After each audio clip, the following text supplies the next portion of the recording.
ዛሬ የእውነተኛ ታጋዩ የኦሮሞ ታጋይ የፖለቲከኛው የበንቲ ወርጌ የሁለተኛ ዓመት ሙት መታሰቢያ ቀን ነው ዛሬ።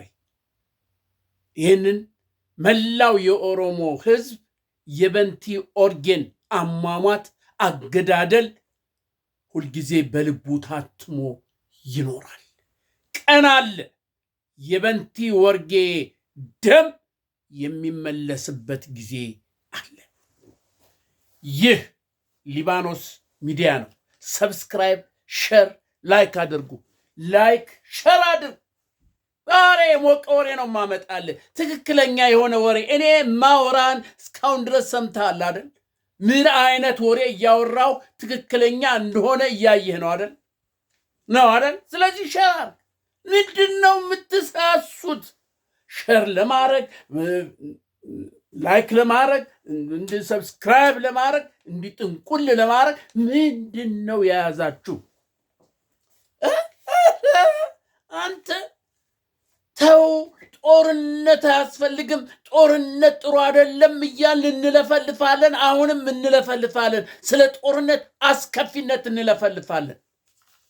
ተመልከት፣ በላይ ዘለቀ ያሰለጠናቸው እነዚህ ኮማንዶ አቤት አቤት አቤት! በአራቱም የአማራ ጠቅላይ ግዛቶች እየሰለጠነ እኮ ነው ያለ። አንተ ይሄ ብቻ በቂ ነው ለኢትዮጵያ ዳር ድንበር መከበር፣ ለኢትዮጵያ ዳር ድንበር መጠበቅ። ይሄ ወታደር በቂ ነው፣ በቂ ነው። የብልጽግና ወታደር እሱቶ እጁን እየሰጠ ነው፣ እያየ ነው አይደለ?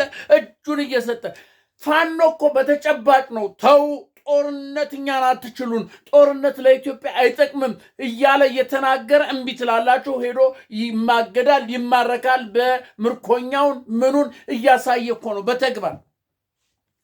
በተግባር ሽፍታ የተባለ።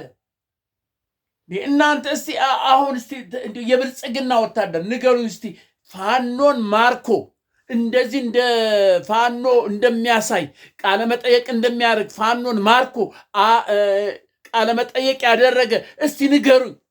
ታንክ፣ አይሮፕላን፣ ድሮን፣ መትረየስ፣ ቤም ይዞ እንዴት ፋኖን ፋኖን እንኳን አንድ ፋኖ ማርኮ ይሄ ብሎ ለምን አይናገርም? ለምን አይናገርም? እናንተ ፋኖ ግን ያው በየቀኑ እያሳየ ኮሎኔሉ፣ ሻለቃው፣ ምኑ ጄኔራሉ እየተማረከ እጅ እየሰጠ የሞተው ይሄን ያልሞተ እያለ እያሳየ በሚዲያ ነው ያለው። ፍትሃዊ የሆነ ጦርነት ስለሆነ ለፍትህ ስለሆነ የሚዋጋው።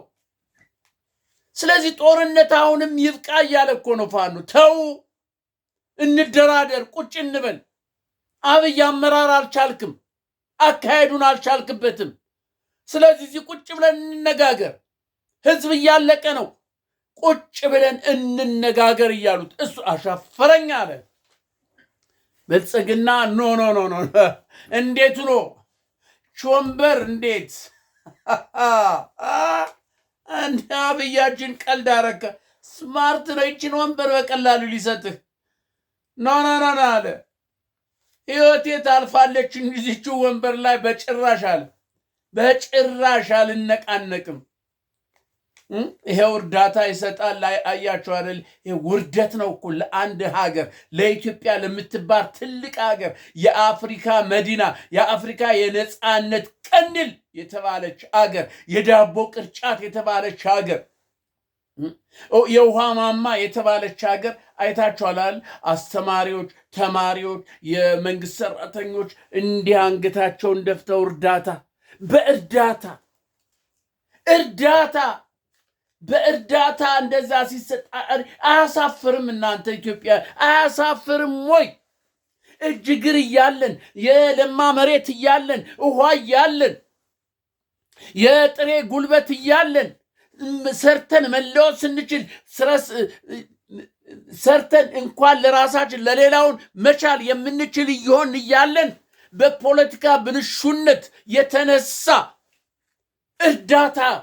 በእርዳታ ያውም እኮ የእርዳታውም ደግሞ ለሁሉም እኮ አይደለም። እናንተ ለሁሉም መስሏችሁ የተመረጡትን ስለ ፖለቲካ ፍጀታ ለቴሌቪዥን እንደዚህ ያው ጓድ ሊቀመንበር ማን ነው ዶክተር አብይ አህመድ እንደዚህ ረዱ፣ ስንዴ፣ ጤፍ ምናምን ዘይት ረዱ፣ እንቁላል ምናምን ረዱ። እንደዚህ ለተወሰነ ያሳይና ያ ለፖለቲካ የኢትዮጵያ ሕዝብ ስንቱ ቤት ይቁጠረው፣ በልቶ የሚያድረው ቤት ይቁጠረው። እስከ መቼ ነው በእርዳታ እንደዚህ እየተጣለልህ የምትኖረው አንተ? አስተማሪ ጋውኑን ለብሶ ዶክተርም ሊሆን ይችላል አይታወቅም። ጋውን ለብሷላ ወይ ዶክተር ነው አስተማሪ ነው።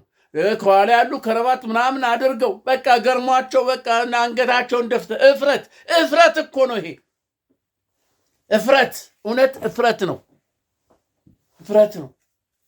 ኢትዮጵያ ሀገራችን እንደዚህ ትሁን። እናንተ እንደዚህ ምንም የማያውቁ ስለ አስተዳደር የማያውቁ ስለ ግላቸው እንጂ ስለ ብሔራቸው እንጂ ስለ ምንም የማያውቁ ሰዎች ወንበር ላይ ተቀምጠው እንዲህ አይነት ምስቅልቅል ያለ ኑሮ እንዴት ኢትዮጵያ ትኖራለች? እንዴት?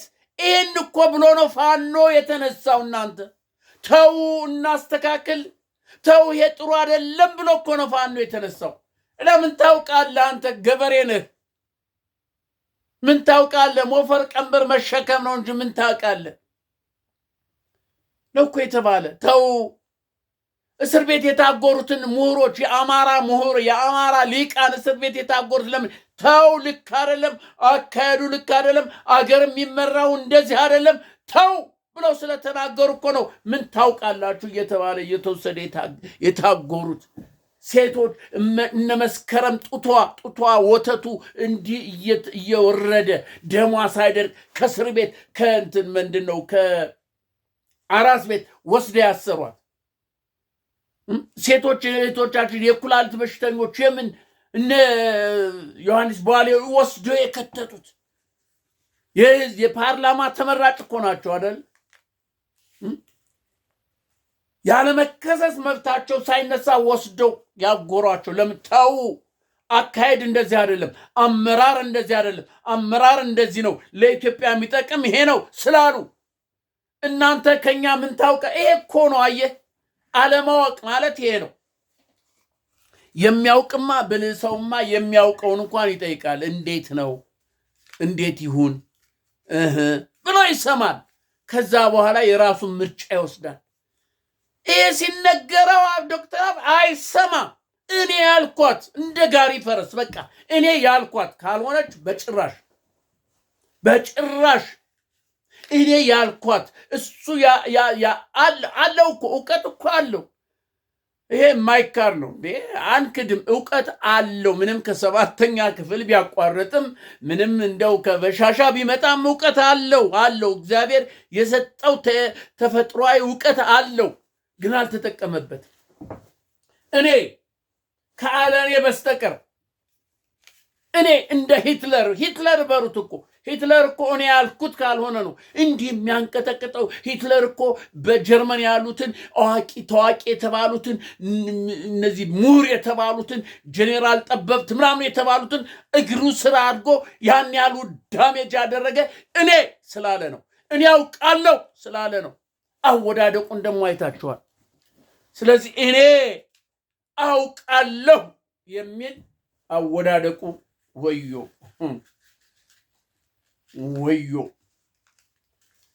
ለሙሴ የሙሴ የሚስቱ አባት ቴዎድሮስ ነው ምናምን ሄዶ ሊጠይቀው ሲሄድ ሙሴ በቃ እዛም እዚህም በቃ ቁጭ ብሎ እንኳን ከአማቱ ጋር የመነጋገር ጊዜ አጣ። የሚስቱ አባት ምንድን አንተ ሰው ምን እየሆንክ ነው አለው። ምን እየሆንክ ነው? አንድ ሰው አይነድም፣ አንድ ሰው አይፈርድም፣ አንድ እንጨት አይነድም። ሁሉን ነገር ምን ነው ልጠቅልል አልከው? ሁሉን ነገር ላድርግ አልከው? ለምንድን ነው አለው።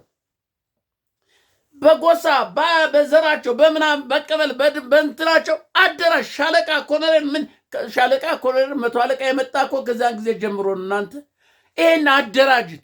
ከዛ በኋላ እነሱ ይፍቱት፣ እነሱ ያልፈቱትን የከበደውን ደግሞ ወደ አንተ አምጣው አለው። አሃ ለካ የማለን እኮ ብቻዬን ስንገታገታለ። ከዛ በኋላ ሾመ። አንተ እንደዚህ ሻለቃን፣ አንተ ኮሎኔል፣ አንተ መቶ አለቃን፣ አንተ 10 አለቃን፣ አንተ ከፍተኛ ፍርድ ቤት ጠቅላይ ነህ።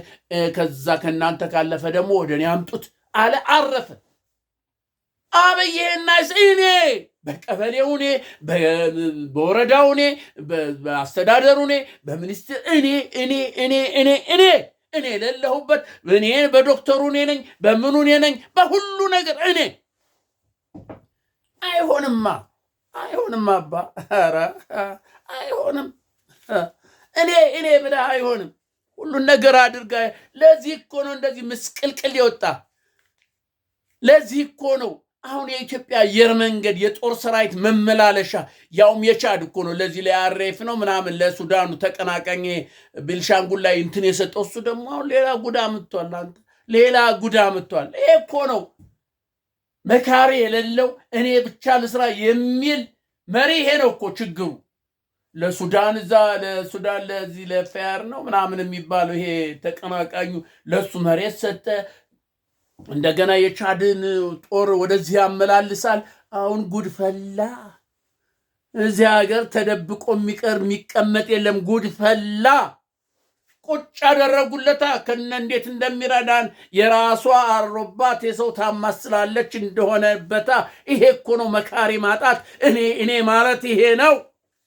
እሱ እዚህ በጭንቀት ላይ ነው ያለ። እሱ አገሪቱ በውጥረት ላይ ነው ያለች፣ በጦርነት ነው ያለች፣ በረሃብ በችግር ላይ ነው ያለች። ኢትዮጵያ ሰው እየሞተ እያለቀ ነው። እሱ ደግሞ ለዛ ማን የሚባል ለሱዳኑ አሶሳ ላይ እንትን መሬት ሰጥቶ ግዛት ሰጥቶ በተረርስትነት በዘራጥፊነት የተወገዘውን የተነገረውን ሰው እየረዳ ተገኛ። እንግዲህ አብይ ምን እናድርግ? ይሄን እኮ እንዳይመጣ ነበር። ተው ዶክተር አብይ ስማ፣ ተው አንተ ልጅ ነህ። አንተ ይሄ እውቀት የራስ እውቀትም ቢኖርህ ሌላ እውቀት አለ፣ የአስተዳደር እውቀት አለ፣ የአመራር እውቀት አለ፣ ምንድነው የመምከር ጥበብ አለ። የተለያየ ነው። መጽሐፍ ቅዱስ እኮ ልዩ ልዩ ስጦታዎች አሉ ነው የሚለው እንጂ ሁሉንም ስጦታዎች አንድ ሰው አይጠቀልለም። አንዱ ለማስተማር ይሰጠዋል፣ አንዱ ለመምከር፣ አንዱ ልሳን ለመተርጎም፣ አንዱ እንደዚህ መጽሐፍ ቅዱስ እንኳን አምነዋለሁ የምትለው መጽሐፍ ቅዱስ እኮ የሚተነትነው ይሄ ነው። አንተ ግን ሙጭጭጭጭጭ። ኧረ እኔ ይሄ እኮ ፍራቻ ነው። ይሄ ከፍራቻ የመጣ ግደለው፣ እሰረው። ከፍራቻ እኮ የተነሳ ነውና ምን ይባላል መሰላችሁ? ውሸትን ይወልዳል። አንድ ውሸት ከወሻችሁ ያንን ውሸት ለመሸፈን ስትሉ ሌላ ውሸት፣ አሁንም ሌላ ውሸት እየተዳተረ ውሸቱ የውሸት ክምር ይሆንና ወይ ያጠፋችኋል ወይ ታጠፋላችሁ። አብይም ፍራቻ እኮ ነው፣ የዙፋኑ ፍራቻ። ይነቅሉኛል፣ እሱ ተነስቶብኛል፣ በጎረጥ አይቶኛል፣ እሱ እንደዚህ ነው፣ እንደዚህ ሂድና ሰረው፣ እሱን እንደዚህ አድርገው፣ እሱ እንደዚህ አድርግ ምናምን ይጠራል፣ ያስፈራራል። እኔ እዚህ አንተ ስር ነኝ፣ ጥላህ ነኝ ይላል። በካልቹ የለም። ይሄ ትህትና ያስፈልጋል። የአንድ ሀገር መሪ ትሁት መሆን አለበት። የአንድ ሀገር መሪ ልቡ ሰፊ፣ አይምሮ አስተሳሰቡ ሰፋ ያለ መሆን አለበት።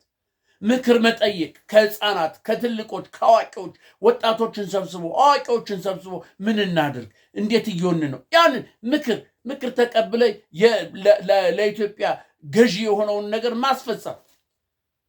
ለዚህ እኮ መለስ ዜናዊ አንተ በጣም ስማርት ነው፣ ብልህ አዋቂ ነው። ተማሪዎችን ይሰበስባል፣ አስተማሪዎችን ይሰበስባል፣ ህዝቡን ይሰበስባል። ከነሱ የሆነ አይዲያ ይወስዳል። ምን ይወስዳል? ያን ብሎ ለካ በዚህ ነው እንዴ፣ ለካ እንደዚህ ነው ይልና ያን ያስተካክል። አንተ መለስ ዜናዊ እኮ ባይሞት ቢቆይ ኑሮ ይሄ ሁሉ ምስቅልቅል እንደማይፈጠር ታውቃለህ። ኤርትራ ራሷ ወደ ኢትዮጵያ ነበር የምትመጣው። ኤርትራ ራሷ ኢትዮጵያ ትሆን የቀደመውን ስርዓት ይይዝ ነበር። መለስ ባይሞት ኖሮ ጥሩ አካሄድ እየሄደ ነበር። ስማርት ነዋ። ስማርት እኮ ነው መሌ። እውቀት አለው። እውቀቱን ደግሞ ይጠቀምበታል። ብቻውን ሳይሆን ከሰዎች ጋር ይመክራል፣ ይዘክራል። ከዚያ ደግሞ የሚያዋጣውን እያለ ይዞ ነበር። ግን እኔ እንጃ እግዚአብሔር መቼም ይሄንን ማት ሊያመጣብን ስለሆነ ነው መለስ ዜናዊን እግዚአብሔር የወሰደው እንጂ ትንሽ ቢቆይ ኑሮ ይሄ ሁሉ ውጠንቅጥ፣ ይሄ ሁሉ ሞት፣ ግድያ አይኖርም ነበር። እርግጠኛ ነኝ። ስለዚህ ዶክተር አብይ እባክህን እስቲ ምክር ስማ። እነ በንቲ ኦርጌን የመሰለ ፖለቲከኛ፣ እነ በንቲ ኦርጌን የመሰለ ለኦሮሞ ለኢትዮጵያ ታጋይ የሆነ እውነተኛ ቅን ሐሳብ የሆነን እኮ ነው ያስገደላችሁት። እናንተ ያስገደላችሁት እኮ ምርመራ እንኳን ይደረግ ተብሎ ምርመራው እኮ ሲሄድ ያስቆማችሁት እኮ ለምንድን ነው? ያ ደም ዝም የሚል ነው? ያ ደም ይጮሃል። ዛሬ 2ኛ ዓመቱ ነው እየተዘከረ ነው። ኦሮሞ በልቡ እየዘከረው ነው። በአደባባይም እየዘከረው ነው። የኦሮሞ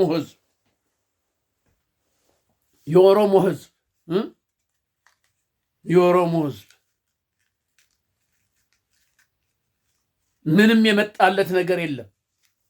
በኦሮሞ ስም እየተነገደ እያለቀ ነው። የተማረኩትን እኮ ፋኖ የሚማርካቸውን እኮ እያየን ነው። እናንተ ኧረ ተው ዶክተር አብይ ተው። ኧረ ተው። እስረኞችን ፍታ። እስቲ ዛሬ ስቅለት ነው።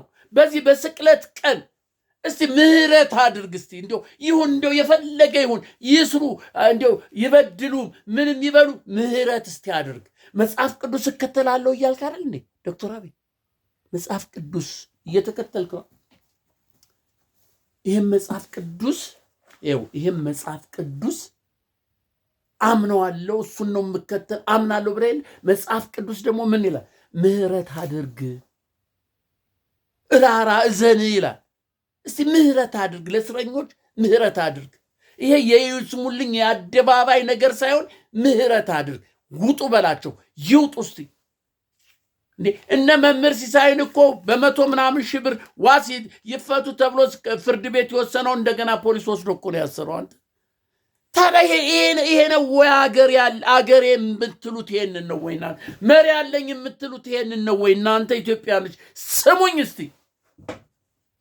ፍርድ ቤት የወሰነውን እኮ ተራ ፖሊስ መጥቶ ይዞ የሚሄድ እኮ ነው። ይሄ እኮ ነው አገር ማለት። ይሄ ነው።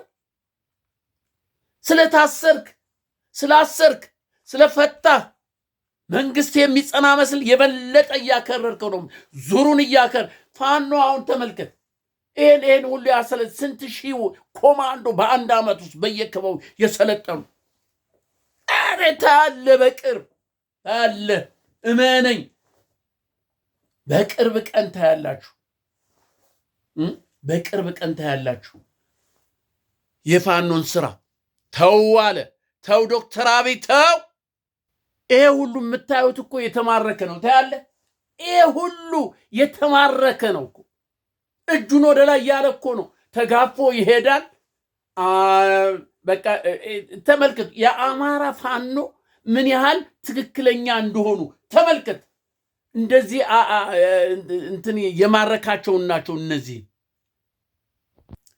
እጁን የሰጠ በቃ እኛ ተጋፈን እኛ በግድ ነው የመጣ ነው እያለ እጁን የሰጠ ይሄ ሁሉ ፋኖ ስማት ነው የምታዩት። እና ይሄ ምን ጠቀመን? እርስ በርስ ከመተላለቅ በስተቀር ምንድን ነው የጠቀመን? እናንተ ኢትዮጵያኖች እስቲ ልብ ብላችሁ ስሙኝ። ፖለቲከኞችን መግደል፣ ማሰር፣ ወታደሩን ህዝቡን ሰብስቦ ወስዶ ጦርነት መማገድ፣ የሞተው ይሞታል፣ እጁን የሚሰጠው ይሰጣል። ይሄ ምስቅልቅልቅልቅልቅል ያለ ነገር። ኧረ ተው ዶክተር አብይ ተው። ኧረ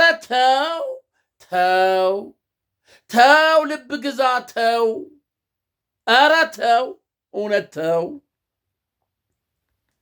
ተው። ዛሬ ስቅለት ነው። ተው፣ እስረኞችን ፍታ። ተው፣ እነ መስከረምን ፍታ። ተው፣ የልጇን ጠረን ታሽት። ተው፣ ልጆች አሉ፣ አንተም ተው። ኧረ ተው ዶክተር አብይ ተው። ቀን አለ፣ ቀን ይመጣል። ተው፣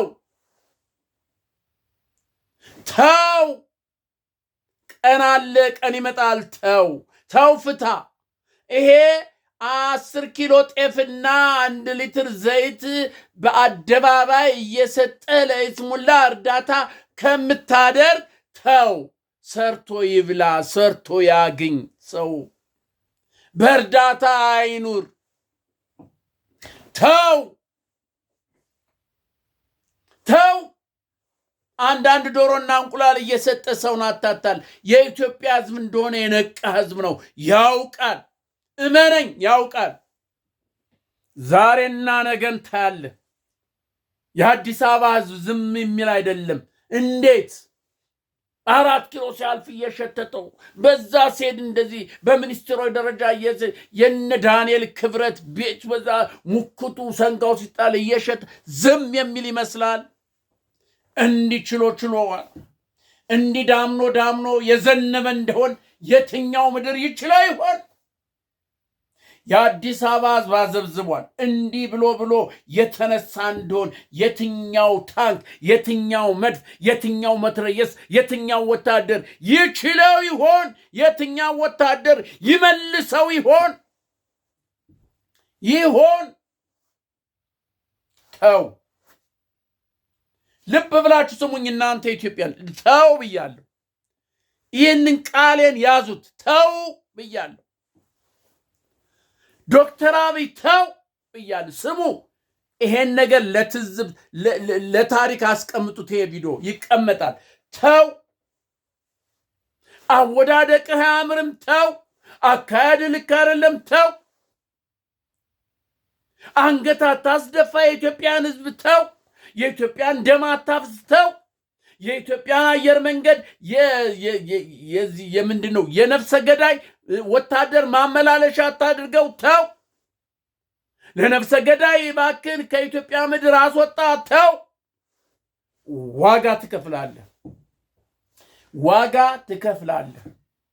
ይሄ የፋኖ ትግል በአራቱም ጠቅላይ ግዛቶች በሸዋ፣ በወሎ፣ በጎጃም፣ በጎንደር ያለውን የአማራ ተጋድሎ እኔ አልናገርም። ያው ራሱ አፍ አውጥቶ ስለሚናገር ራሱ አውጥቶ በእግሩ እየሄደ ስለሆነ ለምንድን ነው የምናገር? በእግር የሚሄደን ሰው ና ባቡሽዬ ና አልልም። በእግሩ እየሄደ ነው። የፋኖ ትግል በእግሩ እኮ እየሄደ ነው እንዴ! እየታየ እኮ ነው። በአይን እየታየ ዱብ እያለ እኮ ነው። ከትንሽ ጊዜ በኋላ ይጎረምሳል። ከዛ ታዩታላችሁ። የሚዳሰስ የሚጨበጥ እኮ ሆኗል። ስለዚህ ስለ አራቱም ጠቅላይ ግዛት ተጋድሎ ይሄ ነው አልላችሁም። እየታየ ነው። እኔ የምላችሁ ዛሬ ተው፣ ዶክተር አብይ ተው። አወዳደቅ ጥሩ አይደለም። ተው።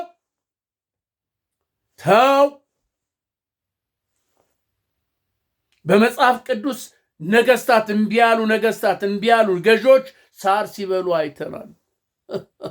ሳር ሲበሉ ወገባቸው ቀጥ ብሎ ሲቀር አይተናል። እጅ የዘረጉት እጃቸው ቀጥ ብሎ ሲቀር አይተናል። ትዕቢተኞች ተው። አንተ ብሎ ነቢይ ሲል የዘረጋት እጁ ቀጥ ብላ ነው የቆመችው። ለክብሬ ያሰራዋት ቤተ መንግስቴ ሲል አንተ ሰነፍ የእግዚአብሔርን አሰራር እስከምታውቅ ድረስ ሳር ትበላለህ። 7 ዓመት ብሎ ነው ተቀየረ። ንጉሱ ቅጠል ጸጉራም ሆኖ ጫካ ገባ። ሳር መብላት ጀመረ። ንጉሱ ናቡከደነፆር የተባለ ንጉስ ሳር በላ ለክብሬ። አንተም ዛሬ ለክብሬ ያሰራሁት ቤተ መንግስት እንጦጦ ላይ ለክብሬ ያብለጨለጭሁት ለክብሬ ስትል ዋ እግዚአብሔር አይዘበትበትም። እናንተ ኢትዮጵያኖች ልብ በላችሁ ስሙኝ፣ እግዚአብሔር አይዘበትበትም።